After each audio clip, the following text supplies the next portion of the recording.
Welcome guys sa akin channel, Kidnans TV, back again with another video. So magtitimpla ako ng ano dyan guys, no, penetrating wood stain. So meron ako dyang yellow, red concentrate at saka blue black. So ang penetrating wood stain guys ay lacquer type siya, no.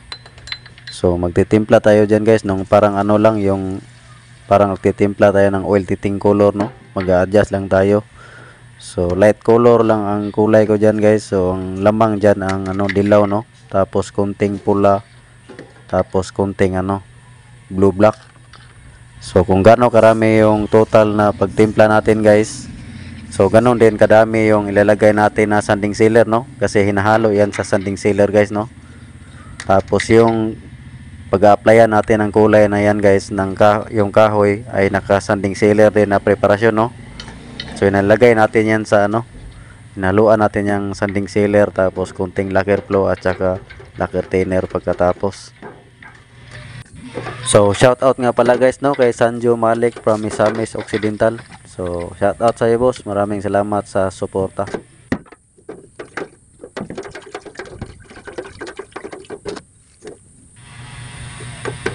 So hindi ako naglalagay ng maraming lacquer flow guys, no, kasi malagkit at matagal matuyo at saka hindi malutong lihain, no.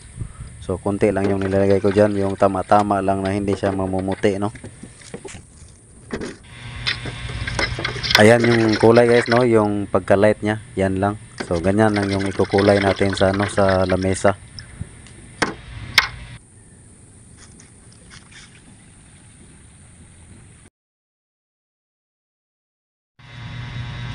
So sa tatlong kulay na yan guys, yung yellow, red concentrate at saka blue black, maraming kulay ang may palabas natin yan guys, no, depende sa gusto natin.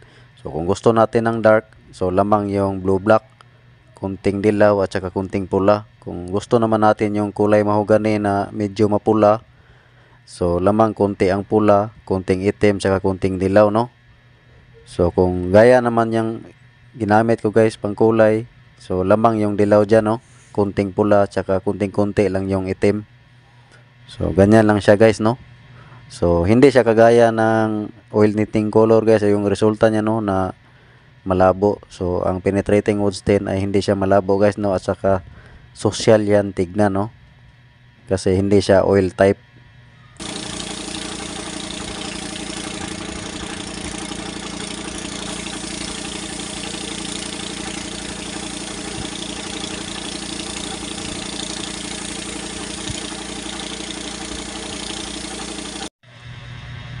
So ang pagbubuga naman yan guys ay medyo alalay lang, no, at saka distansya lang yung spray gun sa pagbubugahan. So ganyan lang siya guys, at saka hindi siya buo pipindutin talaga lahat yung ano, yung trigger ng spray gun, no. So tama-tama lang yung pagpindot na may lalabas na kulay. So ganun lang siya guys, kasi pag pinindot mo na lahat yung trigger niya, marami yung lalabas na kulay. So mag-dark yung kulay natin guys, no, hindi makuha yung gusto na ano, kulay. So pagkatapos nating makulayan yan buo guys, i-check natin yung medyo may mga putla, no, ipapantay natin. So yan lang yung kagandahan sa penetrating wood stain guys, no, kasi spray yung gamit. So iba siya sa yung punas-punas lang, no, kasi yung punas-punas hindi mo maiwasan yun, may ano, hindi pantay, tapos pagbalik mo ano na, iba na yung resulta. So pagka spray yung gamit, madali lang i-correct natin yung mga ano, no, uneven, kumbaga yung may mga putla, saglit lang. Tsaka mabilis lang yung penetrating wood stain guys gamitin, no. Madali lang yung process niya, kasi sanding sealer lang muna sa kahoy, tapos lilihain. Pag makintab na, makinis na, so pwede na nating kulayan. So mabilis lang naman yung pagbuga guys, no.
So medyo pangit yung contrast ng camera natin guys, no? Nag-iiba-iba yung kulay. Pero ang kulay talaga yan guys ay ano, light brown lang siya, no? So pasensya na guys, no, sa camera ko. So ayan na guys, no, chine-check ko na yung mga hindi pantay, no, yung medyo may putla pa, no. So iniispatan ko para pumantay talaga yung kulay at ang ganda tignan, no. Kung mapapansin nyo, no, yung grano ng kahoy ay litaw na litaw pa rin siya kahit ano may kulay na siya, no. Bali halos pangalawang mano na tayo dyan sa kulay, pero yung grano ng kahoy hindi talaga yan lumalabo guys, no.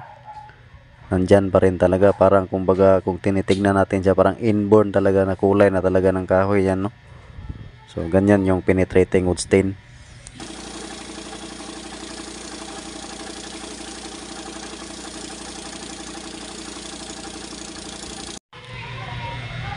So pagkatapos niyan ay mag-iipit tayo ng ano guys, no, sanding sealer dyan.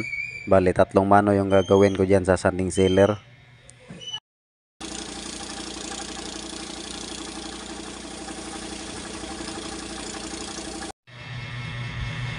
Ayan guys, mag-iipit na tayo ng sanding sealer, no.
So habang pinapatuyo natin yung sanding sealer natin guys, ay magtitimpla tayo ng dead flat lacquer, no. So D-base yung gamit ko na dead flat lacquer.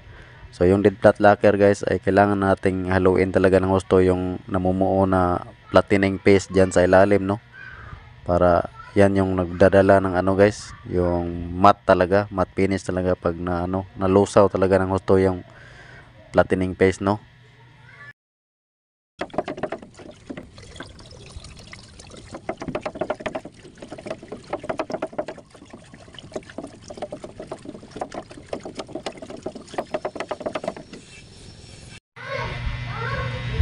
So ayan guys, magbubuga na tayo ng dead flat lacquer, no. So bali 3 mano rin yung gagawin ko dyan guys, tapos okay na siya, no.